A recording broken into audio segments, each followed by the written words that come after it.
মাছ মাছ মাছ মাছ ছাড়া বাঙালির জীবন একেবারেই অসম্পূর্ণ।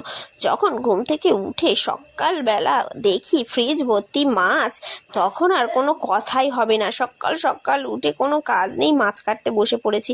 মাছ ছাড়া কি আর চলে বলো? মাছ দেখলে সকালবেলায় মনটা একেবারে ভরে যায়। মাছ দুরকম, চিংড়ি, তার ওপরেও কোনো কথাই হবে না। শ্বশুরমশাই ঘুমন্ত অবস্থায় ডেকে বলল যে মাছ ফ্রিজে রেখে দিচ্ছি, মাছগুলো কেটে ধুয়ে নেবে। তাই আমি বেশ ঘুমিয়ে নিলাম জম্পেশ করে, কেননা আর মাছ কেনার কোনো চিন্তা নেই। তো সে মাছওয়ালা এসে চলে যাক, আর যাই হোক, মাছ তো এসে ফ্রিজে অলরেডি জমে আছে।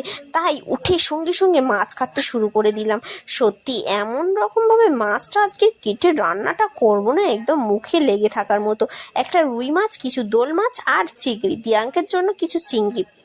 আজকের মাছ কাটতে বসে পড়েছি, কোনো রকম বাধা বিপত্তি একদম কাছে নিয়ে নি। দিয়াঙ্কেও সরিয়ে দিয়েছি, বলেছি তুই সরে যা।